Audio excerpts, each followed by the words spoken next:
Banalata express মুভিটা দেখলাম, তো সেটা নিয়ে একটু কথা বলতে চাই যে আমার কেমন লাগছে মুভিটা। কারণ এবার মানে ঈদের সবচেয়ে মানে যেই মুভিগুলো রিলিজ হয়েছে তার মধ্যে সবচেয়ে বলা যায় যে ভালো মুভি বা বেস্ট, সেটা হলো বনলতা এক্সপ্রেস।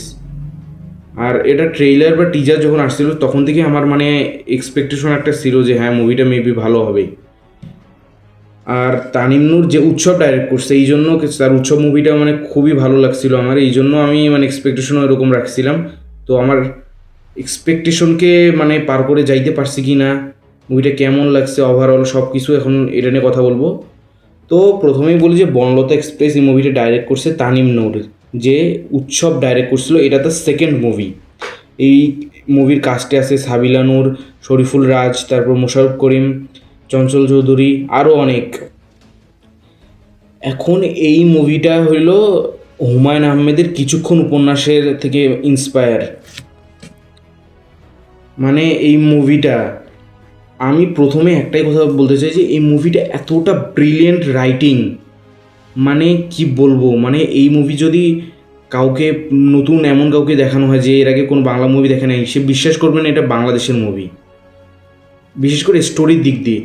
মানে আমি এক একটা করে পয়েন্ট ধরে বলি। প্রথম বলবো যে স্টোরি টেলিং, মানে স্টোরি টেলিংটা খুবই ব্রিলিয়েন্টভাবে করা হয়েছে, কারণ প্রত্যেকটা ক্যারেক্টারের একটা স্টোরি আছে এখানে, এবং তাদের স্টোরিটা একদম সুন্দর জায়গায় যায় শেষ হয়, মনে হয় না যে না এটা অসম্পূর্ণ।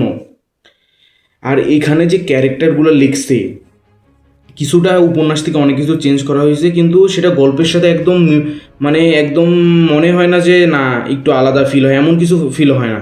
একদম মনে হচ্ছে গল্পের সাথে কানেক্টেড ক্যারেক্টারগুলো। আর ক্যারেক্টারগুলোই যে কথাবার্তা বলে, কেউ কোনো মানে আউলবাউল কথাবার্তা বলে না, তাদের কথাবার্তার মাধ্যমে স্টোরি আগাচ্ছে, প্রোগ্রেস করতেছে, এই জিনিসটা আমার খুব ভালো লাগছে। আর এই গল্প, এই মুভিটা মানে কোনো টিপিক্যাল মাস এই মুভি না, একদম সিম্পল একটা স্টোরি, কিন্তু এতটা বিউটিফুলভাবে প্রেজেন্ট করছে যে সিম্পল জিনিসটাই আমাদের কাছে মনে হচ্ছে বেস্ট একটা মুভি।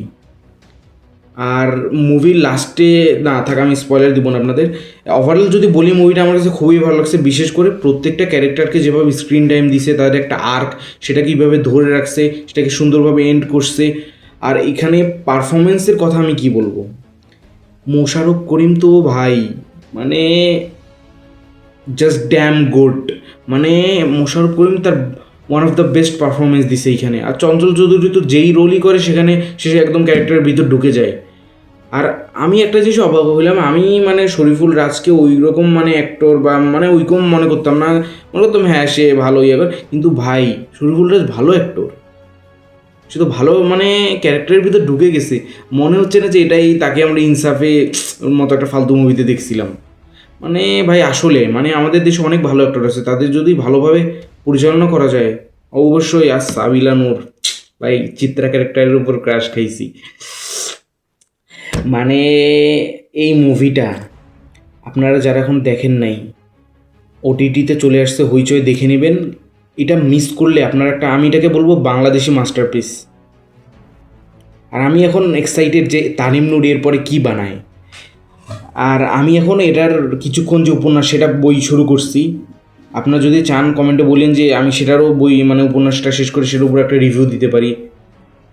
মানে এই মুভিটা ভাই জাস্ট ড্যাম গুড, মানে সব কিছু ওভারঅল। আর বিশেষ করে লাইটিংটা ভাই এতটা বিউটিফুল, ট্রেনের ভিতরে লাইটিংটা কীভাবে, কেউ জানে থাকলে আমাকে একটু কমেন্টে বলবেন যে এটা কীভাবে মানে করছে তারা, কারণ এই সম্পর্কে এইগুলো সম্পর্কে আমার একটু নলেজ কম। তো ভাই এতটা বিউটিফুল, মানে স্টোরিটা এত সিম্পল হওয়ার পরে এতটা সুন্দরভাবে প্রেজেন্ট করার কারণে জিনিসটাকে অন্য লেভেলে। মানে 2 ঘন্টা 32 মিনিটের মুভি, প্রথম 2 ঘন্টা আপনার মুখে খালি হাসি থাকবে, আমার প্রত্যেকটা মিনিট খালি আমার মুখে হাসি মুভিটা দেখার সময়। কিন্তু লাস্ট আধা ঘন্টা আপনি ইমোশনাল হয়ে যাবেন যদি আপনি ক্যারেক্টারগুলোর সাথে কানেক্ট করতে পারেন। মানে ভাই জাস্ট ড্যাম গুড। আমি এই মুভিটা যে দিক দিয়ে বলবো আমার মুখ দেখে প্রশংসা বার হবে, তাই আমার একটু গোলমাল হচ্ছে। তো আমি বলবো যে যারা এখনও দেখেননি, আপনার যারা দেখতে চাচ্ছেন অবশ্যই দেখবেন, এটা একটা বাংলাদেশি মাস্টারপিস।